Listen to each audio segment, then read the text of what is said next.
Hello everyone, thanks for coming out here today. We really do appreciate you. Thanks for your continuous support and thanks for always staying tuned to our channel.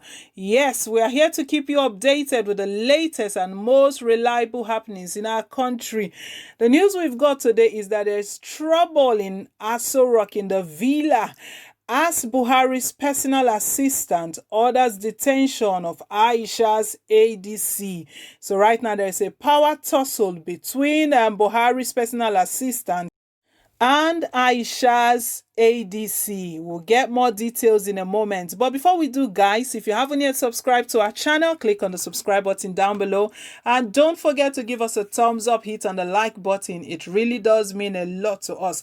So right, guys, let's get more details into what's going on. Trouble looms as Buhari's personal assistant orders detention of Aisha's ADC at Aso Villa. There is currently tension in Aso Villa, Nigeria's seat of power in Abuja, the country's capital, as a fresh power tussle between President Muhammadu Buhari's personal assistant and private secretary Shaibu Tunde Yusuf and his wife Aisha, the First Lady, gathers dust. According to findings by Sahara reporters, trouble started on Monday when Yusuf returned from a private trip to Lagos, where he had journeyed alongside 5 women from Douala, Kano, and Abuja to spend the weekend.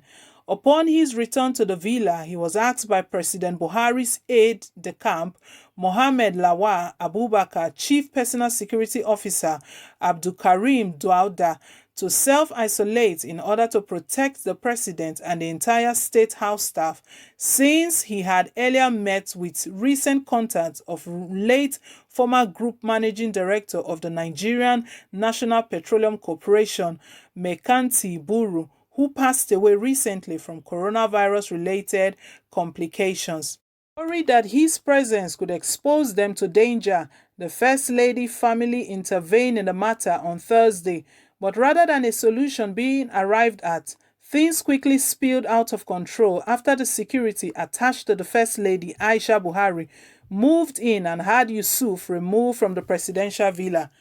Feeling slighted by the incident, the young man, said to be in his early 30s, connived with Buhari's chief security officer, Idris Kazim, to have the Federal Capital Territory Commissioner of Police, Bala Siroma, arrest the First Lady's ADC, Usman Shagabu, escort commander, and other policemen attached to the First family. Sahara reporters reliably gathered that all the arrested security attached to the First Lady are still in police cell on the orders of the CSO to the president and Yusuf. A source in the villa who confirmed the development to Sahara reporters said, since the death of the late Chief of Staff to President Buhari, Abba Kyari, Yusuf had almost become the de facto head of state, calling the shots in Aso Villa. The ADC and escort commander of the First Lady were unlawfully detained by the FCT Commissioner of Police under the instructions of the Chief Security Officer to President, Mr. Idris Kazim and Yusuf.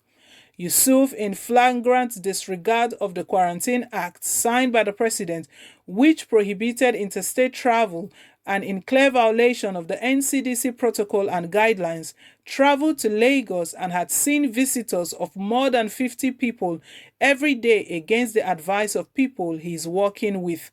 After his refusal to heed the call by the president's security team, on Thursday evening, the First family got involved and insisted that he goes on self-isolation, and again, for the second time, he refused. The First family recalled to him when one of the daughters of the president returned from school in London and had to undergo 14 days isolation. They said if she could do that, why couldn't he do the same? When the situation was getting out of hand, the security attached to the First Lady had to intervene peacefully. Yusuf left the State House only for him and the President's CSO to give directives to the FCT Police Commissioner to arrest the First Lady's ADC, escort commander, and other policemen attached to the First family. The protocols of the First Lady are still in police detention. Regarded as one of the wealthiest young men in Nigeria today, Yusuf, until his appointment by President Buhari, was said to be surviving on proceeds made from the sale of call cards in his native Dwara, a small community in Katsina State in the northern part of the country. He is said to have gotten the name Tunde after being likened to the late Tunde Idiagbo, Buhari's second in command during his military regime in the early 80s, who was known to be powerful and strategic. During Buhari's 77th birthday in December 2019, Yusuf is said to have won a Pactel Philippine leather wristwatch valued at about 36 million naira.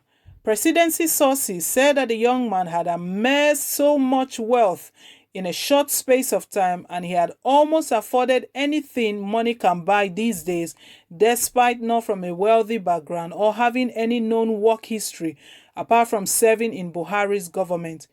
Despite his glaring excesses and abuse for lay-down procedure, President Buhari has refrained from calling Yusuf to order, it was gathered. Interestingly, it is not the first time that individuals in the presidency would be flexing muscles against the First Lady and her family. In December 2019, for instance, Mrs. Buhari accused Senior Special Advisor to the President on Media and Publicity, Gabashewu, as well as Mama Dwara, a nephew and close ally of her husband, of working against the First family. She said that while Dwara had continued to give a presidential directive without Buhari's knowledge, Shehu had switched his loyalty from her husband to some cabals within the presidency. Strong-worded statement, Mrs. Buhari disclosed how Shehu had continued to soil her name. She said at the time, as spokesperson for the presidency, he has the onerous responsibility of managing the image of the president and all the good works that he is executing in the country.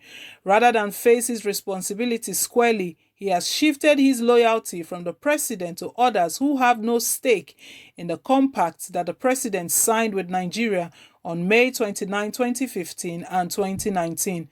To make matters worse, Mr. Shehu has presented himself to these people as a willing tool and executioner of their antics from the corridors of power, even to the level of interfering with the family affairs of the president. This should not be so. The blatant meddling in the affairs of a first lady of a country is a continuation of the prodigal actions of those that he serves. Based on Gabashewu's misguided sense of loyalty and inability to stay true and loyal to one person or group, it has become apparent that all trust has broken down between him and my family due to the many embarrassments he has caused the presidency and this family. Wow. So guys, the news reaching us is that there is power tussle. The power tussle is between Aisha, Buhari's ADC, and Buhari's special assistant. We all know the person of this Buhari special assistant has got a new name, Tunde, but before now he was not known as Tunde. He actually changed his name. His name is actually Sabiu Yusuf, but for some reasons he changed his name. And a lot of Nigerians have been speculating that this guy is so powerful. He's so he has acquired so much wealth without even anyone being able to point out the work, whatever he specializes on, whatever he does that has accrued him that sort of wealth. Right now, this power tussle between these two people, we know Aisha Buhari has just come out of the one of the person of the late chief of staff. It's been said that it was a struggle for her because the late chief of staff Abba Kyari was the one calling the shots in the villa. When the late chief of staff passed on, it looked like Aisha Buhari was in charge, and she was beginning to take things take over things and take control of the villa. But right now, we don't know what this Saibu Tunde Yusuf guy is up to. But the news reaching us now is that there is a tussle. We don't know how they're going to resolve all of this. Anyways, guys, that's the news reaching us at the moment. Leave your take, leave your comment down below in the comment section. Want to say thank you once again to all of our valued subscribers. Please, guys, if you haven't yet subscribed, click on the subscribe button down below. And don't forget to give us a thumbs up. Hit on the like button. It really does mean a lot to us. Till I come your way again, is bye for now and God bless.